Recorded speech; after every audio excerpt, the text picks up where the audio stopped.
été en nous, ils nous ont rendu visite. Bien aimés, nous allons nous rendre compte qu'il y a des dégâts. Il y a des dégâts qu'ils laissent. Pourquoi? Parce que l'histoire de ces rapports sexuels remonte au temps de Genèse chapitre 6, à partir du verset 1 jusqu'au verset 6. Lorsque vous allez vous rendre compte que dans cette histoire de la Bible, la création existait, les hommes existaient, Dieu avait déjà tout créé, mais Satan avait déjà été précipité du ciel. Donc il avait déjà été renvoyé du ciel pour l'enfer, mais pour la terre. Mais nous nous rendons compte que les anges, à l'époque appelés fils de Dieu, les fils de Dieu descendaient, comme ils avaient déjà vu que sur la terre, il y avait de belles créatures, il y avait des hommes, il y avait des femmes. Bien-aimés, frère, je vois que tu ne me suis pas quand tu fais. Tu me vois? Oui, oui. Alléluia. Amen. Donc, je disais que les anges déchus, c'est-à-dire qui ont eu le statut de démon. Donc, quand ils ont vu que sur la terre, il y avait maintenant de belles créatures, alors ils descendaient et venaient faire des rapports sexuels avec des filles des hommes. Donc, ils venaient faire des rapports sexuels. Or, Dieu a vu ça comme une abomination. Il a attendu un temps. C'est pourquoi il a détruit la terre. Il a détruit la terre. Et la Bible dit qu'il a regretté même pourquoi encore il avait fait l'homme. Et lorsque nous savons l'histoire de la destruction de la terre, les seuls êtres à avoir existé après la destruction de la terre, c'était Noé. Noé et sa famille. Donc il était obligé de détruire la terre parce qu'il trouvait abominable ou impossible que les anges viennent s'accoupler avec des êtres physiques. Donc vous voyez, si vous avez les rapports sexuels avec un esprit, bien aimé, il y a transfert de substance. Il y a transfert de substance. Et le corps de l'homme étant un immense trésor, alors le monde des ténèbres cherche à s'approprier le corps de l'homme. Donc il cherche à s'approprier le corps de l'homme pour venir récupérer toute l'énergie, toutes les bénédictions, tout ce qui est en l'homme. Et lorsque vous êtes en contact sexuel avec un esprit, dit mari ou femme de lui, il vient quoi? Il le transfère une semence.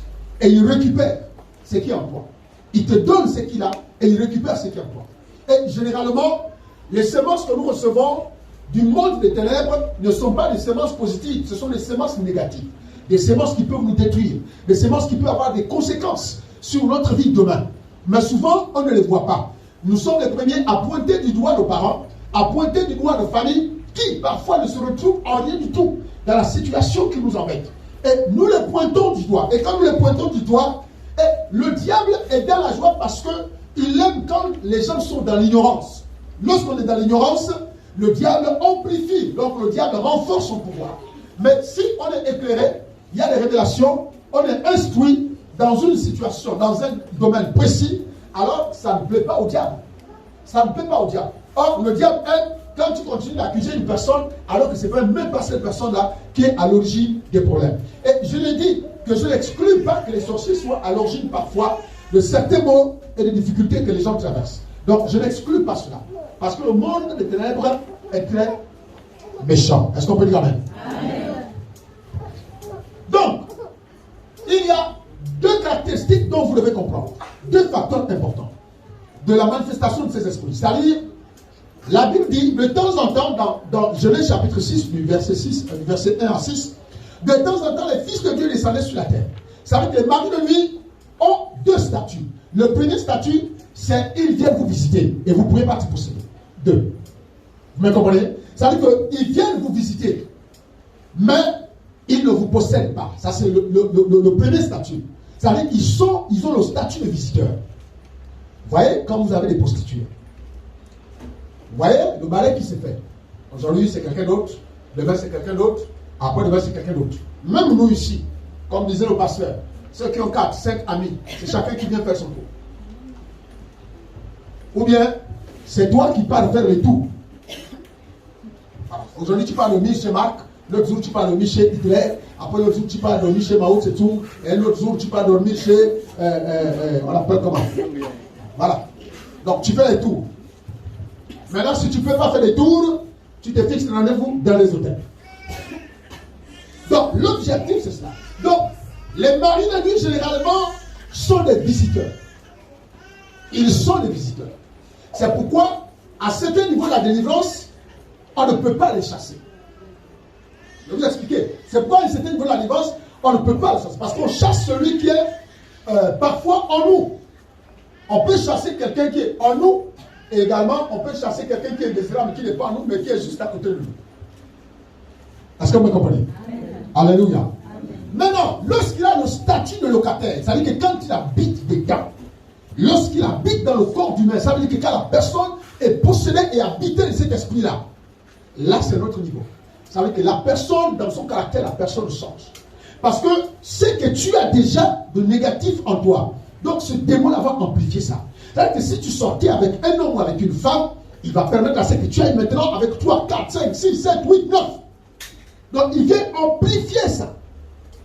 Et ta situation devient telle que même quand on te parle, tu deviens incontrôlable. Même quand on te parle, tu ne veux écouter personne.